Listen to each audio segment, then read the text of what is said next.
Regresamos a Despierta con CDN. Hoy nuestro invitado es Eduardo Sanz Lobatón, director general de Aduanas. A propósito de este fin de semana político que hemos tenido, donde por suerte ha sido político y no de otra manera, todos los partidos políticos han estado en la calle y el presidente de la República ha lanzado una consigna de guerra que ha sido no mirar hacia atrás. Vamos a ver cuántas acepciones tiene este concepto para Yayo, además de que tenemos noticias interesantes que hablar de él también sobre la Dirección General de Aduana. Yayo, buenos días. Tú eres parte de CDN, a ti no hay que hacerte mucha presentación. Bueno, muchísimas gracias, contento de verlos de nuevo, contento de estar aquí dentro de este ambiente sombrío que hemos vivido estas últimas 2 semanas, que hablábamos fuera de cámara, recordábamos a nuestro gran amigo Orlando Jorge Mera, que ayer nos hizo mucha falta. Pero dentro de eso la vida continúa y evidentemente ayer tuvimos un día muy interesante desde mi punto de vista para la política dominicana, en el sentido de que está clara la acepción de los señores del pasado y lo que estamos tratando de lograr en cuanto a una nueva política, una nueva forma de abrir los espacios de participación a las mujeres, a la juventud, a una nueva forma de ver la actividad política, que es inclusive, también atando un poco con lo que ha pasado en toda América Latina y lo que pasó ayer en Colombia, donde evidentemente luego de casi 150 y pico de años, se elige democráticamente un gobierno de una tendencia muy diferente a lo que había gobernado Colombia últimamente, que es un gobierno que inclusive viene de la insurgencia, ¿no? Y es un proceso muy interesante. Y aquí en República Dominicana nosotros hemos podido guardar los cambios sin traumas, ¿no? Los cambios sin mayores sobresaltos, sino los cambios dentro de un sistema democrático. Y de eso era lo que se trataba la actividad de ayer, una renovación de las autoridades del partido político en el gobierno, hecho de una manera pacífica, de una manera decente, de una manera democrática, y presentándole al país una opción diferente a lo que ha sido la política. Ayer el discurso del presidente, él enunciaba que no se trataba de un proyecto personal, ni se trataba de aquel caudillismo viejo de Latinoamérica, sino que era un proceso de colectivo, que hablaba de las fuerzas, de las ideas, de las transformaciones que habíamos hecho, de haber enfrentado una pandemia. Yo todavía me recuerdo esos primeros días de gobierno. Yo recuerdo que yo terminaba en las noches, ya de madrugada, y yo decía, Dios mío, ayúdanos, porque es que tú llegabas a tu escritorio y a las 10 de la mañana tú ibas por la 4ª o la 5ª crisis. Y en medio de toda esa incertidumbre, nosotros pudimos salir, y eso es un hecho incontestable, porque nadie puede creer que la Organización Mundial del Turismo es del PRM, nadie puede creer que la Organización Mundial de la Salud es del PRM, nadie puede creer que el Fondo Monetario Internacional es del PRM. 3 instituciones que nos han felicitado por el manejo de nuestra economía, por el manejo de la pandemia, por la manera en cómo hemos levantado en medio de nuestra región. Inclusive el presidente Abinader ha asumido, tanto en la Cumbre de las Américas como en otros cónclaves internacionales, un rol de liderazgo por lo que ha pasado en República Dominicana. Nadie puede creer que en Davos hay un comité de dirección del Partido Revolucionario Moderno. O sea, el gobierno de Luis está siendo reconocido por todos los indicadores y lo más importante de todo, los números que nosotros vemos, porque yo le decía ayer a unos amigos periodistas que teníamos un stand de periodistas y yo siempre trato de pasar a saludar por ahí porque tengo muchos amigos en el periodismo y nos poníamos ahí en chanza y en juego a hablar de algunas cosas. Yo le decía, mira, la gente sigue subestimando a Luis y sigue subestimando al equipo de hombres y mujeres. Cuando digo la gente, digo la oposición, los señores del pasado. Nosotros creemos que la data mata discurso. Y nosotros somos banderados de la data y estamos todo el tiempo midiendo lo que son nuestras ejecutorias y lo que vamos haciendo. Y aquí hay un plan estratégico detrás de este gobierno, que no siempre se refleja, porque evidentemente hay muchos imprevistos, pero nosotros estamos convencidos de que a casi 2 años de gobierno, en medio de muchísimas incertidumbres presentadas por un panorama internacional en el que no tenemos ninguna influencia, nosotros vamos haciendo un gobierno que la gente nos va aceptando, que la gente nos va entendiendo y que mayoritariamente los dominicanos al día de hoy, mañana podrá ser otra cosa, pero al día de hoy los dominicanos se sienten satisfechos en su mayoría con el gobierno. Nunca será su totalidad, nosotros acumulamos. Por eso es lo importante de que le decíamos ayer a los señores del pasado que, oye, ustedes tuvieron 20 años, nosotros tenemos 1 y 10 meses. Y cuando tú oyes estos amigos hablando de la luz eléctrica, de la delincuencia, tú dices, Dios santo, pero ¿y dónde estaban ustedes? ¿Dónde estaban ustedes? Que administraron 20 años en la República Dominicana, muchas veces en época de bonanza, con un petróleo que promedió esos años $60 el barril, con un Petrocaribe que le financiaba los $60 a $30 y luego $30 pagado en especie posteriormente. ¿Y cómo usted no va a hablar a nosotros ahora del déficit eléctrico en medio de esa situación?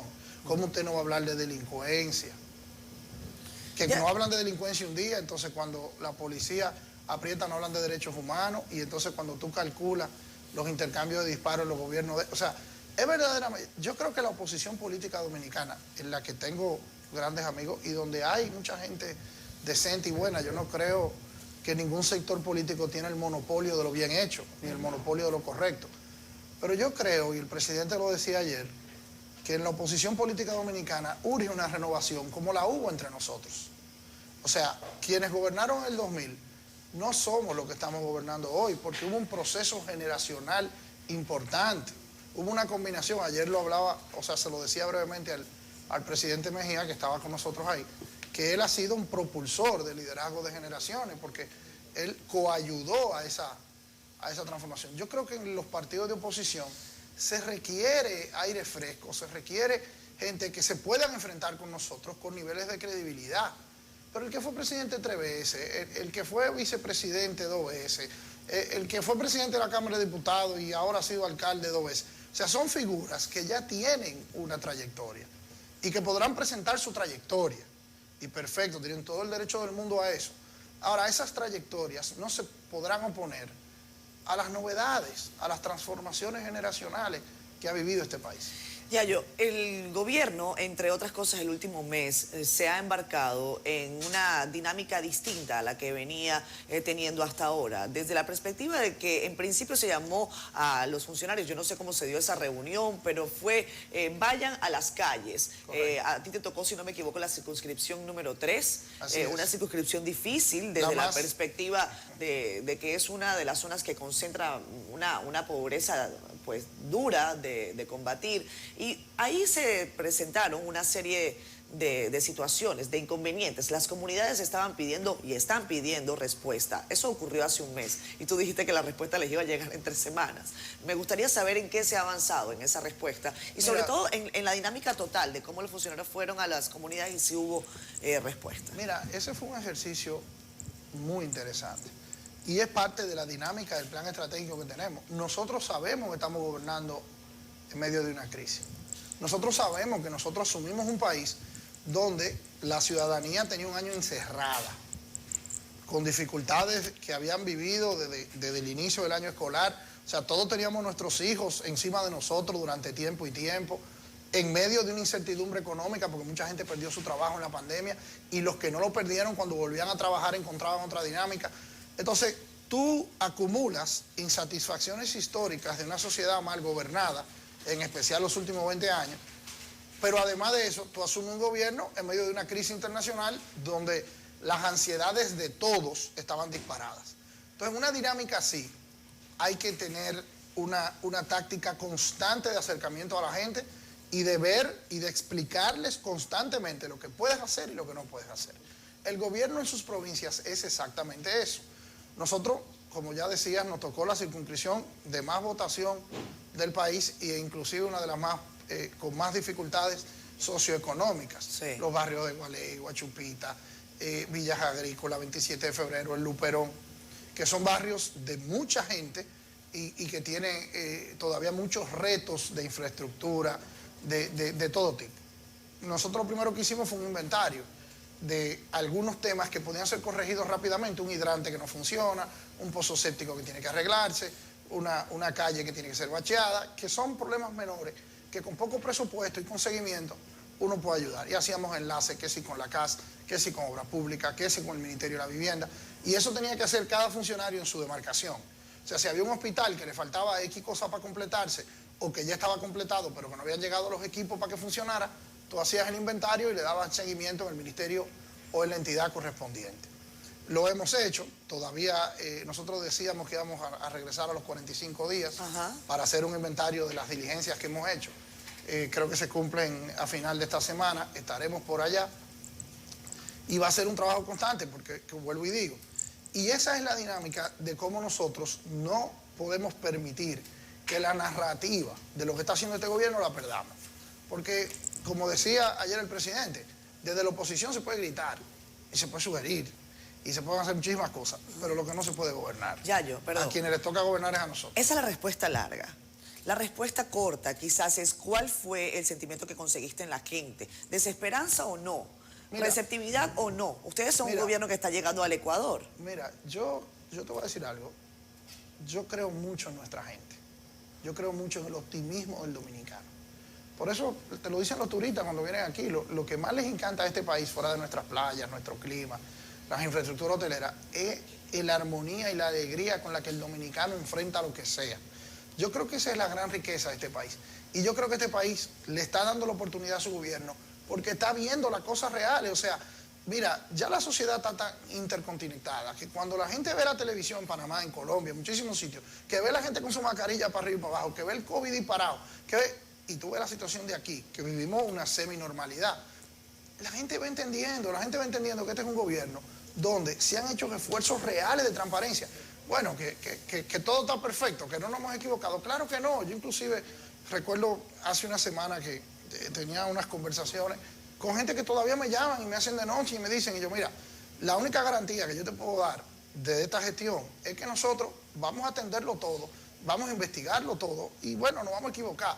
Pero aquí no hay la República Dominicana y ese es el cambio que hay que defender y que hay que consolidar. Desde la cumbre del Estado Dominicano no se está patrocinando prácticas clientelares que atrasaron esta sociedad por décadas. Aquí no hay que darle una comisión a nadie para conseguir un contrato. No hay que hacer... No, mira lo que pasó con el mismo Ministerio de Medio Ambiente, que tenemos un ministro asesinado por no acceder a peticiones de un amigo de infancia. Yo le voy a decir una cosa, ese ejemplo en sí mismo explica el cambio trascendental de esta sociedad. Nosotros tenemos un ministerio público ahí al que no podemos llamar por teléfono. Entonces, la gente sabe que aquí se está haciendo un esfuerzo y los resultados económicos están ahí. Más de $1.000 millones por 9 meses, primera vez en la historia dominicana, que se está exportando de productos dominicanos. Y cada exportación de esa es una gente en una fábrica trabajando, es un empresario depositando dinero en un banco, ese dinero en un banco vuelve y se presta para afuera. Entonces, eso es progreso económico. Entonces, yo siento que hay un optimismo generalizado dentro de una actitud de crisis, ¿no? Te iba a hablar de la narrativa que hay que construir. Vamos a darle una lectura, o posible lectura, a no mirar hacia atrás. Eso puede ser que ya dejen de tirar piedra para atrás. Ustedes se aferran mucho. Bueno, no es el caso tuyo, porque tú tienes muchas realizaciones. Incluso desde que llegaste ahí, tú no fuiste de lo que saliste y que encontré esto. No, tú te dedicaste a trabajar y se puede... Entonces, probablemente no mirar hacia atrás es mirar hacia adelante. ¿Qué lectura es? Porque al parecer ya ustedes tienen su candidato. No, yo creo que sí, definitivamente el líder del Partido Revolucionario Moderno es Luis Abinader, y Luis Abinader tiene una habilitación constitucional que le permite optar por un nuevo mandato. Él no ha hecho esa decisión, por lo menos a mí no me lo ha dicho. Inclusive, las veces que hemos conversado al respecto, lo que me dice que no es tiempo de eso, que como usted decía, la mejor campaña es el trabajo y las realizaciones. Porque yo vuelvo y digo, data mata argumentaciones. Entonces, la data de nuestras ejecuciones que están ahí, que son los indicadores económicos, los indicadores sociales. Por ejemplo, es inobjetable que antes se le entregaban los subsidios sociales 800 y pico de pesos. Y hoy se entregan 1.600 y pico de pesos.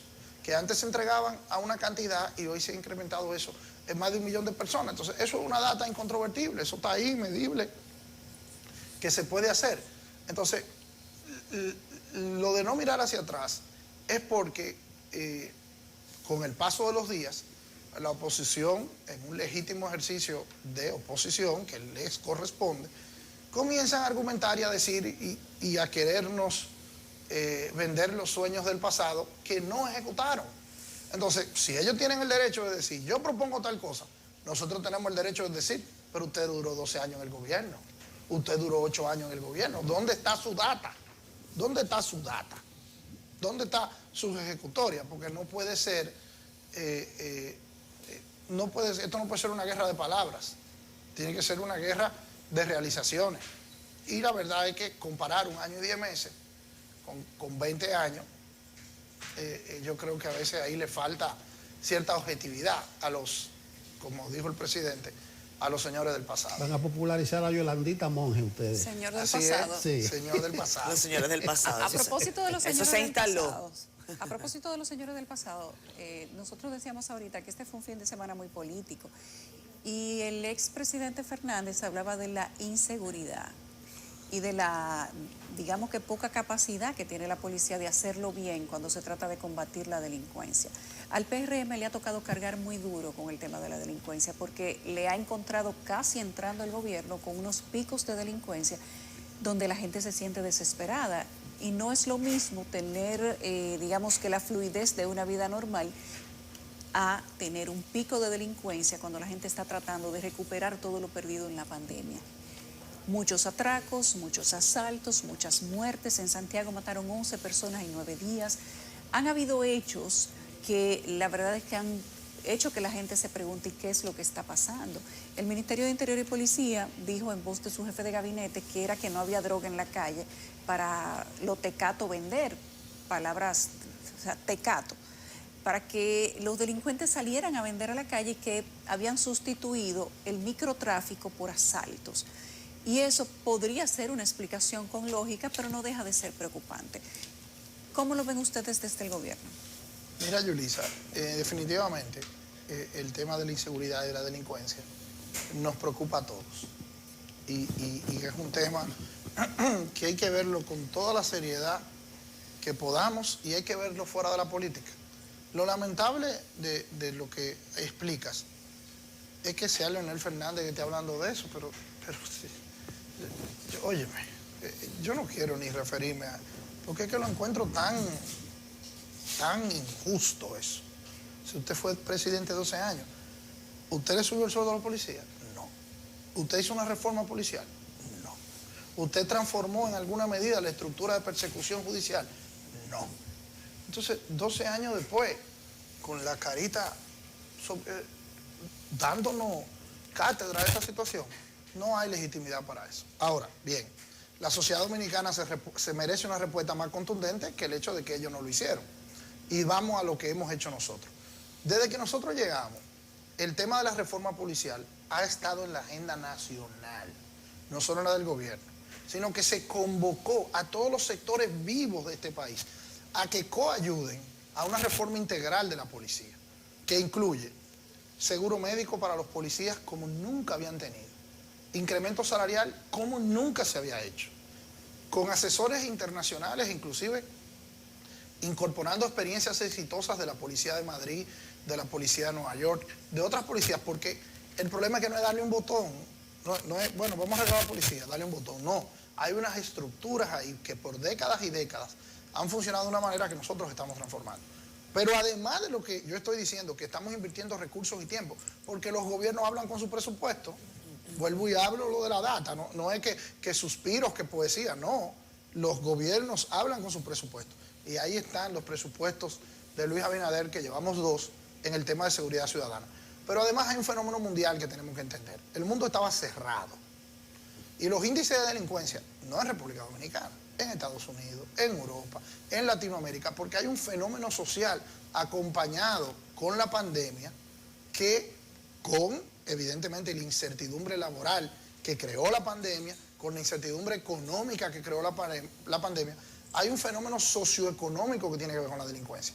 El gobierno no descansa con el tema de la policía. Yo recuerdo que a mí me tocó estar en el Palacio Nacional una de las noches donde creo que fue que un suceso trágico y muy lamentable con una arquitecta, una mujer arquitecta que se trasladaba por Boca Chica. Leslie Rosado. Sí, y yo recuerdo haber estado en el Palacio Nacional coincidencialmente en otra reunión cuando le dieron la noticia al presidente y recuerdo su preocupación y recuerdo las llamadas y recuerdo cómo inclusive lo único que le faltó fue involucrarse en la investigación.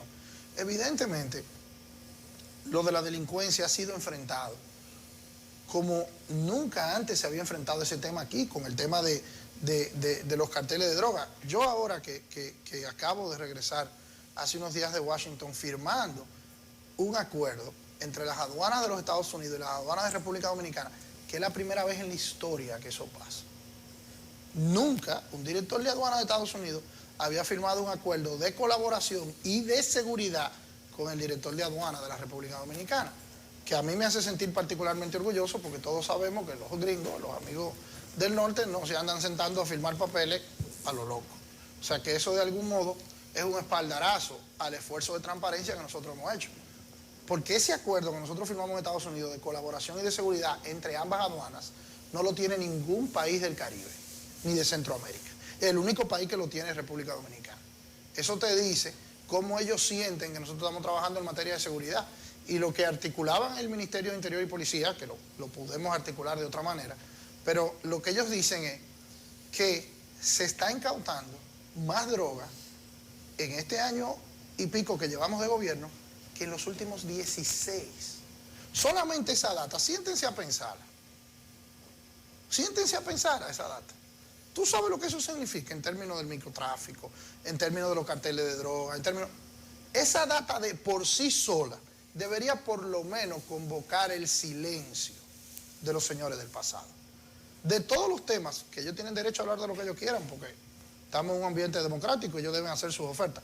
Pero yo personalmente quiero que ojalá que los señores del pasado cojan la inseguridad ciudadana como uno de sus discursos, porque nos van a poner el trabajo más fácil. Porque nada más hay que enseñarle la data de la droga que se ha encontrado ahora y la que encontraban ellos. Nada más hay que ponerle esa data cuando hablemos de delincuencia. Porque todos sabemos que la droga en la calle genera delincuencia. Y ese dato específico de que nosotros hemos encontrado un 70 y pico %, que no lo dice el gobierno dominicano, no es que lo estoy diciendo yo, es que lo dijo la DEA, es que lo dijo el gobierno de Estados Unidos. O sea, que es a donde llega la droga, porque no es tampoco que uno tiene una fijación. Un día podemos estar de acuerdo con Estados Unidos, otro día estamos de acuerdo con Brasil, otro día estamos de acuerdo con la Unión Europea. Pero de donde somos puentes de droga es hacia América del Norte. Eso es un dato incontrovertible. Y esa poderosa data de los hallazgos del gobierno de Luis Abinader ya les dice cuál es la prioridad de nosotros en seguridad. Porque mientras menos droga hay en la calle, Yulisa, menos delincuencia hay en la calle. Eso es un axioma inevitable, estudiado por toda la gente que estudia ese fenómeno. Bueno, Yayo, con relación a esa data podemos hablar un poco más adelante, porque quizás se va a extender. Yo creo que el gobierno tiene buenos resultados en cuanto a incautación de droga recientemente. Eso se podría hablar más con el ministro de Interior y Policía. Y con el director de la DNCD, que ojalá ustedes lo inviten, que tiene una serie de datas y de gráficas. No, y ojalá venga, porque hay algunas imprecisiones. A él no le gusta mucho la televisión por temas de seguridad. Hay algunas imprecisiones con relación a esa data, ya yo eso te lo avanzo, porque lo hemos comentado acá en el programa, y sería deshonesto de mi parte no decirte que incluso lo hemos criticado. Hemos dicho, el gobierno ha aumentado las incautaciones, por lo menos de cocaína, en 225%, pero no es cierto que han incautado en un año lo que otros incautaron en 16. Eso hay que revisarlo, y por eso es que es bueno que venga quizás el director de la DNCD para que él te lo agradezco más en los datos. Y la verdad que esa es la data que yo recibí, pero sí pero es bueno que corregirse. Es bueno que inclusive yo voy a hacer la tarea de investigarla y te la voy a mandar por WhatsApp. Se lo voy a agradecer. Porque la que yo recibí fue la que acabo de decir. Exactamente. No fui yo que la conté. Exacto. Pero yo lo que digo es que... queremos que tú la cuentes. No, es que lo que digo es que ya yo los me paso la vida son diciendo que no soy policía. Lo que decíamos en ese momento es, si ya los resultados son positivos, quizás entrar en el terreno de la imprecisión, pues lo que hace es empantanar un buen resultado. Claro, te desacredita el resultado. Exactamente. Que Entonces, te lo está reconociendo el mundo entero. Exactamente. Porque Yayo, Hablabas de data y hablabas de presupuesto y hablabas de recursos.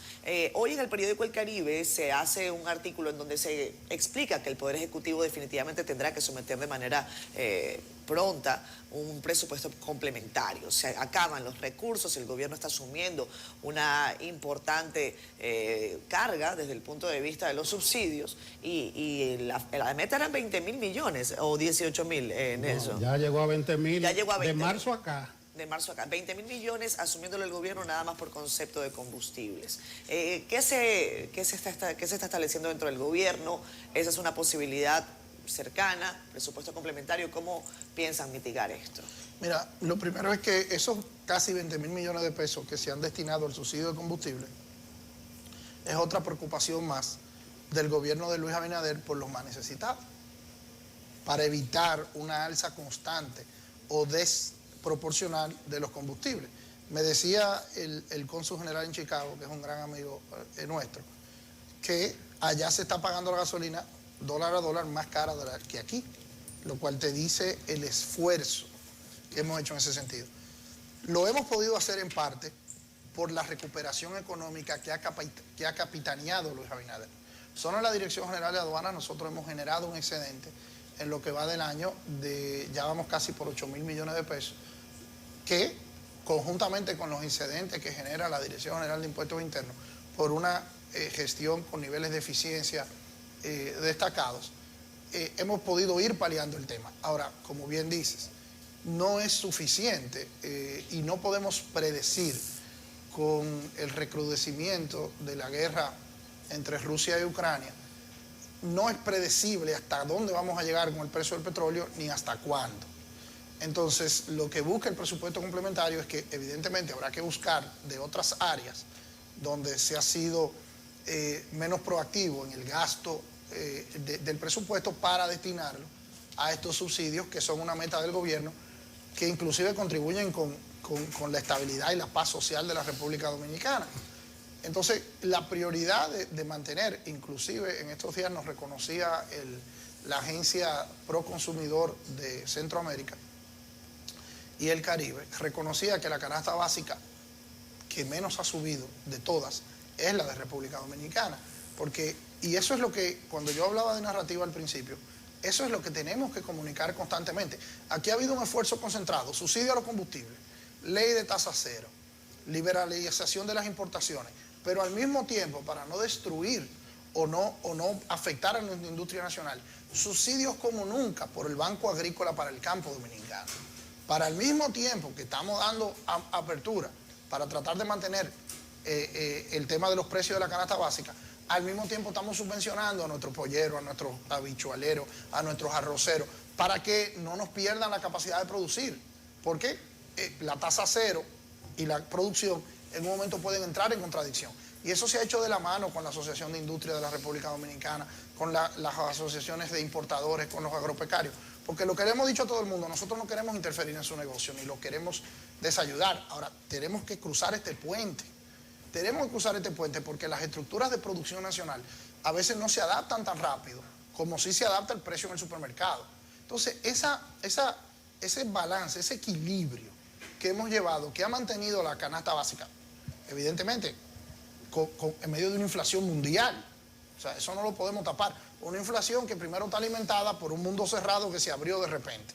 Y después está alimentada por una guerra que en Europa, por primera vez desde los 40, 50 del siglo pasado, tenemos una guerra en Europa que ha desatado la materia prima. Por cierto, una guerra en Europa en uno de los países que es el granero del mundo, que es Ucrania, donde se producen muchísimas materias primas de cereales y cosas que incrementan los precios de las principales materias primas con las que hacemos nuestros alimentos. Entonces, yo le voy a decir una cosa, yo le decía, lo que Luis ha hecho, yo a veces digo, oye, si no hubiera sido de esta manera, ¿dónde estuviéramos hoy? Porque es administrar 7, 8 crisis simultáneamente, y eso definitivamente representa un reto logrado, que era lo que ayer en ese discurso del presidente le decíamos al país en cuanto a no mirar hacia atrás. No miremos hacia épocas que no son comparables con las de hoy. Gobernar en medio de esta pandemia, que al gobierno pasado le tocó unos meses, le tocó 4 o 5 meses de gobernar en pandemia. Y a nosotros ya vamos para 2 años de gobernar en pandemia. Gobernar en medio de esta pandemia no es comparable con haber gobernado en ninguna otra época en los últimos años. No es comparable.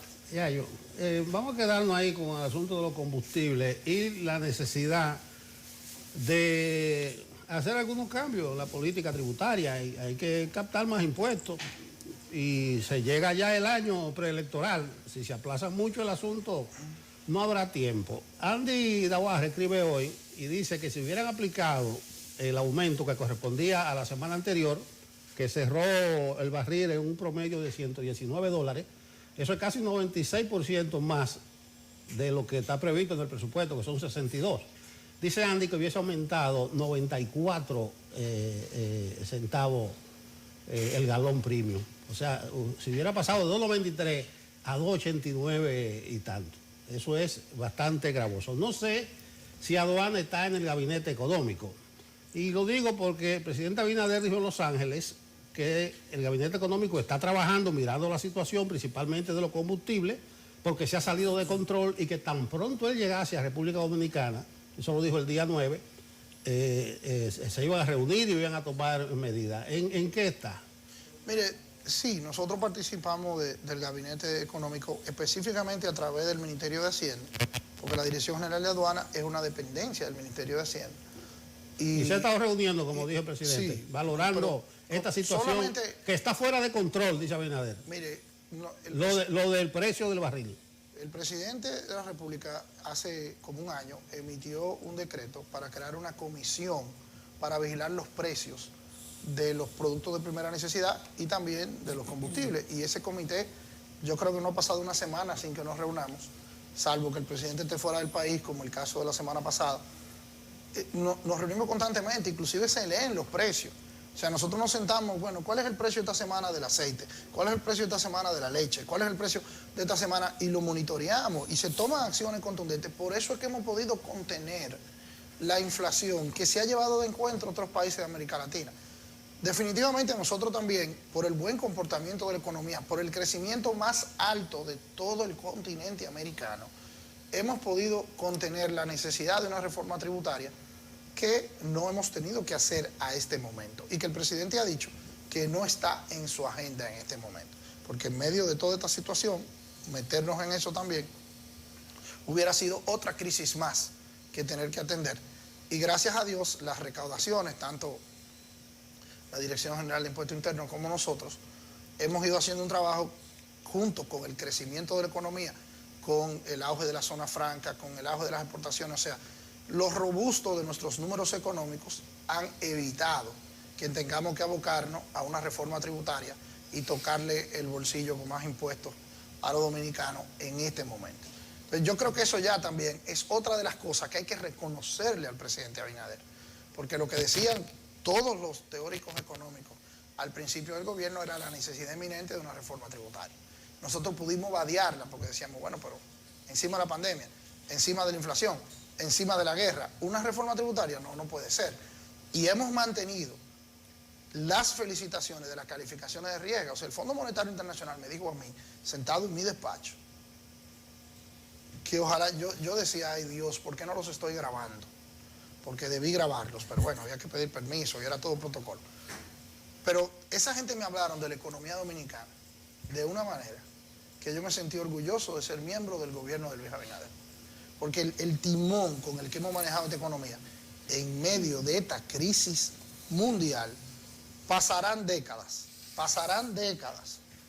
para que se les reconozca en su justa dimensión lo que el presidente Abinader y su gabinete económico ha hecho por la República Dominicana. Si no lo hacen ahora, no lo van a poder hacer el año que viene.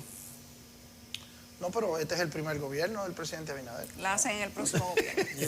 Gracias, Eduardo Pero hay que ganar en el 24. Hay que ganar. Siempre es un placer. Había que ganar en el 20. ¿O tú crees que es un clavo pasado? No, pero había que ganar en el 20. Y ganamos. Y estaba más difícil, ¿verdad? Bueno, No, la sociedad dominicana decidirá. Con esa consigna de cambio como en Colombia. Dejen allá yo tranquilo. No, pero la consigna de cambio en Colombia es la misma de nosotros. Exacto. Porque el cambio somos nosotros. Porque si terminamos estos 4, Dios mediante, 4 versus 20, el cambio seguimos siendo nosotros. Porque 4 y 20, ¿cuáles son 20? Son más. Coja porque ahí. nosotros seguiremos siendo el cambio. Sigue siendo el cambio. Gracias, Yayo. Siempre es un placer tenerte A aquí. mí me encanta venir aquí cuando ustedes quieran. Gracias, Yayo. Venga más menudo entonces. Yayo, Eduardo Sanz Lobatón, cariñosamente Yayo, Vámonos. director general de aduanas.